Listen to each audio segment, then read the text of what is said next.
Hello, people of the world watching internet videos that have to do with cars.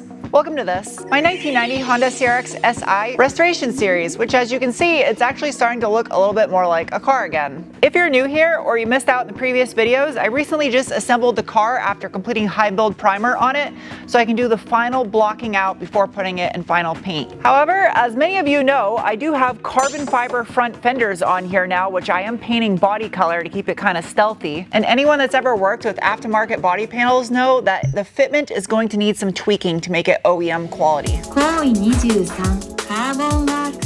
While at close glance, had these fenders been left in raw carbon fiber, you might not notice this. However, primary issue, this upper inner mounting tab for the fender protrudes too far away. So I am not an expert at fiberglass or carbon fiber work. In fact, I've never actually done it before. So I think the smartest thing to do would be to mark off a nice straight line.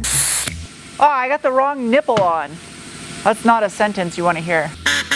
I had contemplated cutting this tab off as well as the one from the sheet metal fender and swapping them, because then I could just bend it into place however I needed, but that would create more work than I think was necessary. There we go, tab's off. Cutting it off's the easy part. The part I'm afraid of is reattaching it after. I really hope this was the only problem it had. Wow! Yeah, I definitely gotta trim a little bit right there. One of the things I do know about bodyworking is you don't ever want to draw on your panels with Sharpie, because it'll end up bleeding through and causing a mess when you go to put your paint on. You can see where the gap just gets a little tight right there. It's not that drastic. Like, that just needs to get shaved ever so slightly and then that gap will be perfect. Also, something you want is the fender to sit just barely slightly higher than the door, because that helps airflow past it and also prevents rock chips from the leading edge of your door. These lower ones are going to require shims behind them, which is actually pretty common for a lot of cars from the factory. Better. A little bit more. I don't know if you can see, but it just barely hits up top. I gotta shave that tab more. When it comes to the fitment of body panels, nothing beats the original stuff from the factory.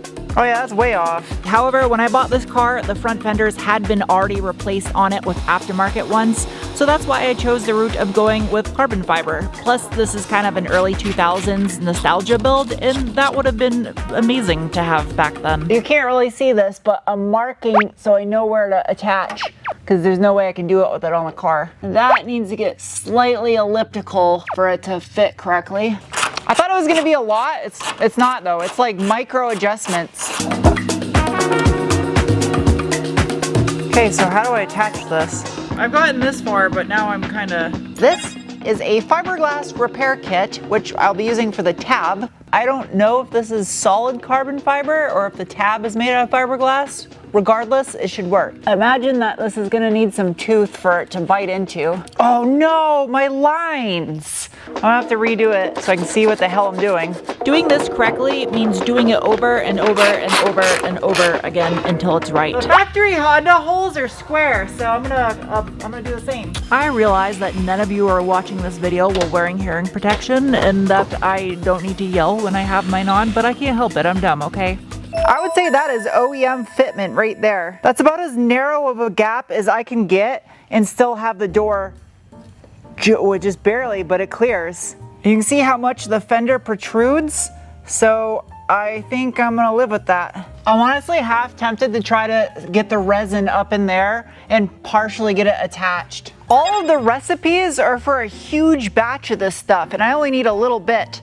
So 7.5 milliliters will require 2.5 drops of hardener, if I did my math correctly. If not, then it'll just blow up. Use some wax and grease remover, I guess. Honestly, this is a lot. 1, 2. Gotta mix it for 30 or 45 seconds. Hopefully this is enough to bond it. This stuff takes a while to get hard. I let this sit for about 40 minutes now, so I gotta be gentle. Might as well undo this inner bolt first, because if this moves it, then it was all for a waste. Please don't move. I don't want anything under tension. This is so nerve-wracking, you have no idea. I don't know what else to do, because how the hell am I supposed to keep this still? Tediousing.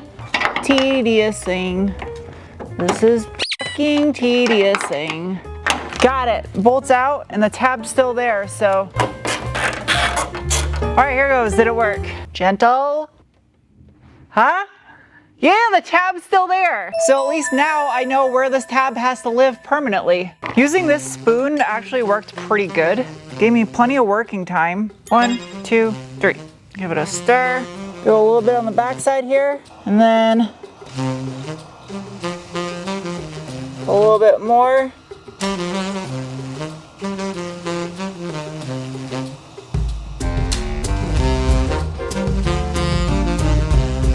All right, that's pretty well backed right there. It's the following day. I let this get good and hard before shaving it, just in case, because I don't want it to be brittle. And that's not an innuendo.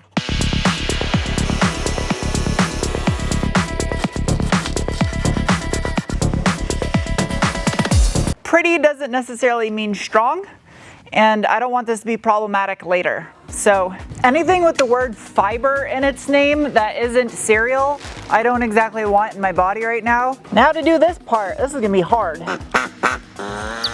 If I take off a little bit too much right here, it's not really the end of the world because I can easily round it out with some gel coat to make it look factory. That's excellent. It's just gel coat right there. I didn't even get into the carbon fiber. Oh yeah, that's smart, because I can really blow that off. Hopefully I didn't take too much. I don't know about you, but that looks way better than it did. I'd say it's 90% of the way there. It's getting so close. Fender has to come out a little bit more. Still a little bit protruding at the top, but you want it protruding a little. But gap-wise, that's basically dialed in right there. So that's an example of a factory gap right there on my Bronco. So you can see that protrudes too. The Subaru gap, I mean my Forester is like super dialed in. How about this brand new Acura MDX? How are its gaps? Oh, that's, I mean, it protrudes a lot up there. This side doesn't have that gap issue. It's very uniform. Now, some of you are probably going to say it doesn't really matter because you can't look at the left side and the right side of the car at the same time. And I would say I would go cross-eyed trying, but you're right. That one was a little bit hard to cut straight. And regardless, you should still try to make them look symmetrical because they're not eyebrows, they're doors. I don't know if that made sense. Put the tab back on. I don't know exactly what angle it was at. This is way off still. It didn't look like it was that far off, but it is. Just like the other side, do it again until it's right. Round 2. Again, it only needs to be 90% of the way there because the rest will get knocked out in high build. I almost think there's no such thing as carbon fiber parts that fit perfectly out of the box. I don't care who makes it. A little more grindy grind. Round 3.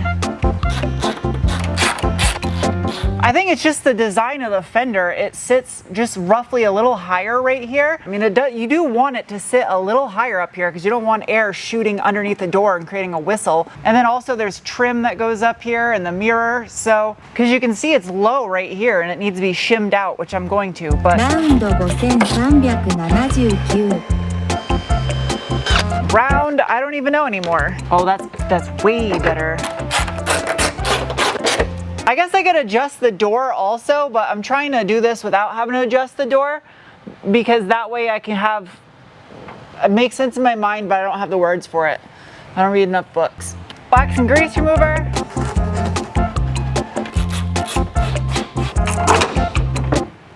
It might seem like I'm getting carried away with these little millimeter increments here and there adjusting stuff, but it's way less noticeable in primer than it will be when this thing is painted in its final flint black metallic. The second generation Honda CRX was available in 10 different colors throughout its 4-year lifespan, and I'm painting this one flint black metallic because that is its original color, as it was the original color of mine I had back in high school. I'm really liking this little measuring spoon trick. It's way more efficient so I don't waste product. Get up inside here and lock it down. Yeah, I don't know if that one's gonna stay on its own. Might need 2 coats. That stuff's a little shy on the curing duration side, so I gotta be useful somehow. I can't just sit there and do nothing. Got some 180 grit plus sandpaper. We're gonna do a 180 flat, then a 320 DA. This is a small panel, so we'll see how it goes. Ouch!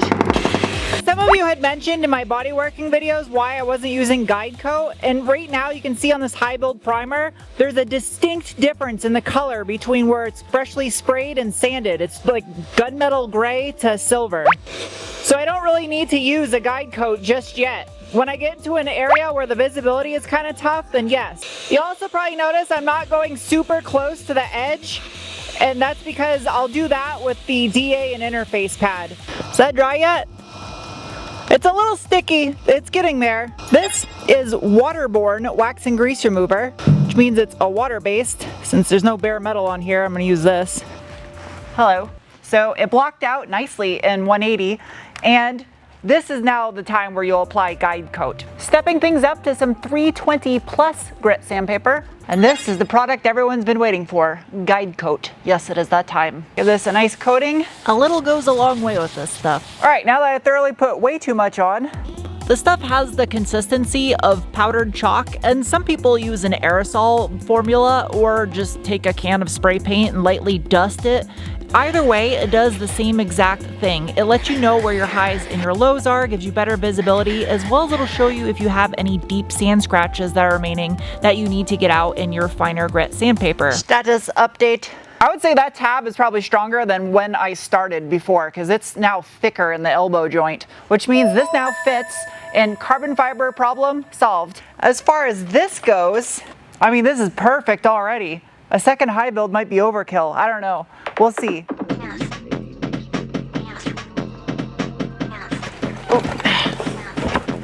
Oh, heavy.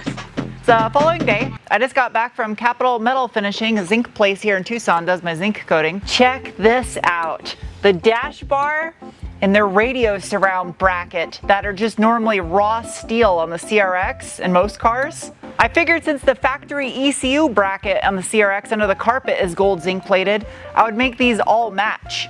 Inside this box is every bolt on the exterior of the car, and I had them done in the corresponding correct OEM finishes.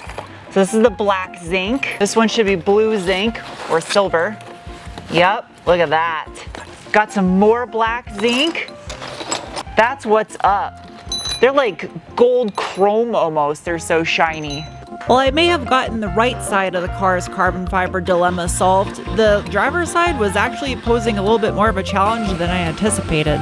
8.41, 9.69. I really don't want to mess this up, but I really need to fix this. So I just pry.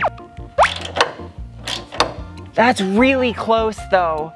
That's really close. I'll probably close this front gap up by about 1 millimeter by moving the door forward. As you can see, it's a little bit tighter in the rear. And then just pull the door out by a pinch more maybe, if even at all.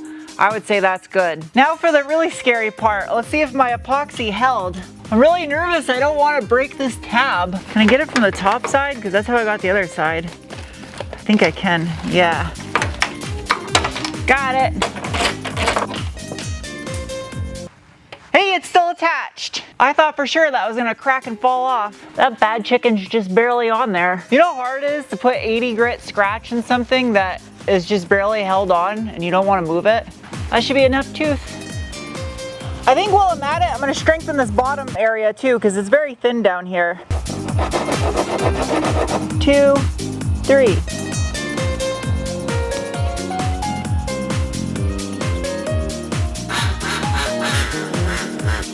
I'm very nervous about what I'm going to do next because I don't know, it's daunting. It's a lot of work for a person to do by himself and then film it on the internet and not pick their nose while doing so. Blocking out high build primer is probably one of the most satisfying parts of doing paint and bodywork on a vehicle, aside from actually just spraying it and seeing it in final color. But it's definitely not a process you want to enjoy too much and let your guard down, because you can easily ruin a paint job by screwing this stuff up. Houston, I bless you. Space Nun, get it? That is all now in 180 grit. That entire roof just blocked out.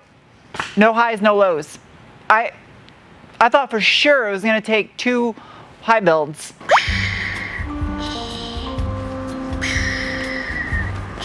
Good. gonna actually get to see what this car looks like black again. Try to use far less than I used last time.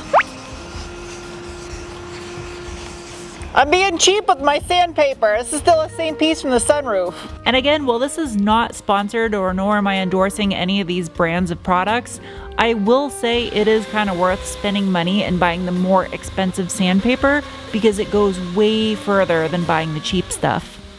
Wax and grease remover doesn't lie. We'll see how it looks once it's clean. Oh yeah. Roof came out flat as glass. No highs, no lows. Perfect.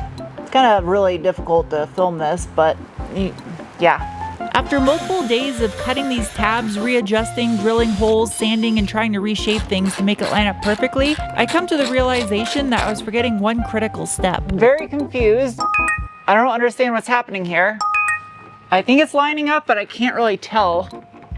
I don't know if these are supposed to be under tension, if that's just the nature of the carbon fiber, or if I have my alignment off slightly. So weird, when I started, the other side was the side that was off, and this was the side that was almost perfect. I don't know. What if I adjust this one?